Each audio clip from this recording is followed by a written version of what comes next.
and attention and love and affection and all these different things is really sort of pushing this innovation further and further and quicker and quicker. That's an extremely interesting idea. One thing I was thinking when you're saying that is like, every time that's happening, like the creativity, where are these things before they exist? Things exist in this unrealized realm, what Plato referred to as the realm of ideas, that there's an idealized form of all things before they are realized in the material world. Like someone designing a knife has to consciously conceive of the knife before bringing it into the material world. Right. So there's this constant need to pull from this unrealized place. Whenever I see babies now, I want to go to them, where were you? Where were you before?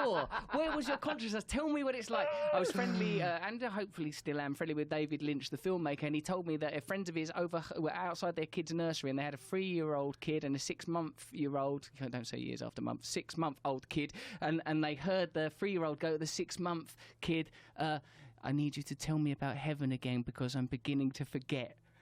That's creepy, isn't it? Whoa! And it came from David Lynch, so it blew my mind. It's sort of extra. Where is consciousness before it's realised? I'm beginning to forget. Oh, it freaked me out. Here, as a person, and Jim, you can back me up on this, as a person who has kids, one of the most bizarre aspects of child raising is that when you have them and they're babies, these moments when they're little and tiny, you think, I'm never going to forget this. This is the most powerful moment of my life.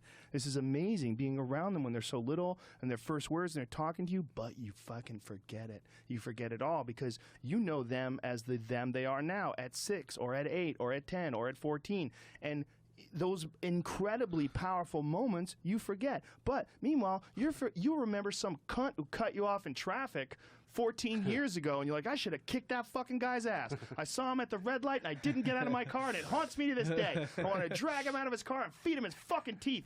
You remember that. Yeah. But you won't remember your daughter being 2 dancing to some music that's on television and everybody laughing and cheering along. You have to see it. You have to look at a fucking video that you saved on your iPhone and watch it, and you go, oh, yeah, that's right.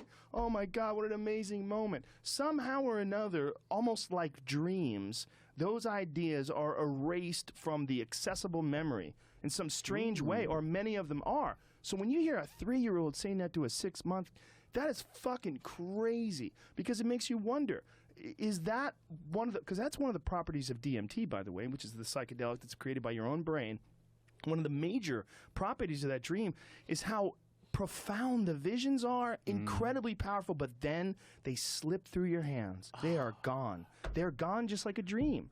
When you wake up from a dream and you try to explain it to somebody, you have a very small window where you can explain that dream. Yeah.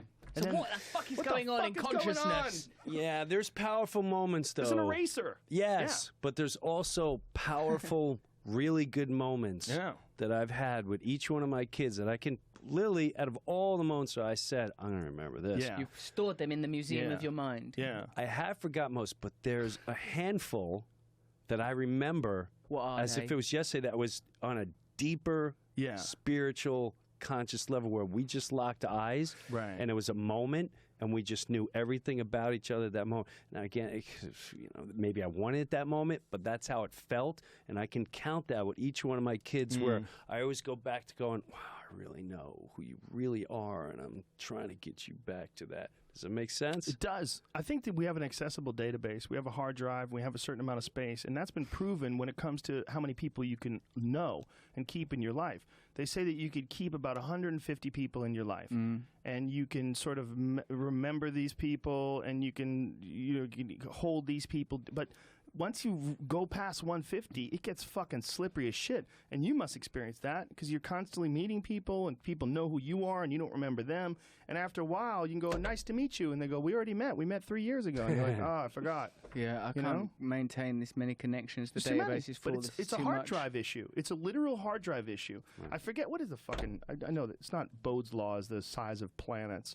It's I forget the principle, but the principle is 100, whatever the word is. It's 150 people, and you keep those 150 people in your head, and that's it. It correlates to what we were talking about with the old chimpanzees and anthropology, that there is an ideal size for a community before it becomes like, oh, this is too hard to deal with. But like those things you were talking about with your children there are like transcendent moments. Dunbar's number, that's it. Cool.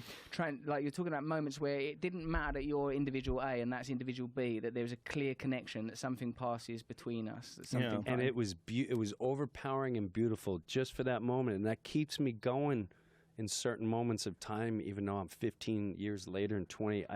I know no one can describe it to me. I just know. Wow, that was a deeper moment. And on some level.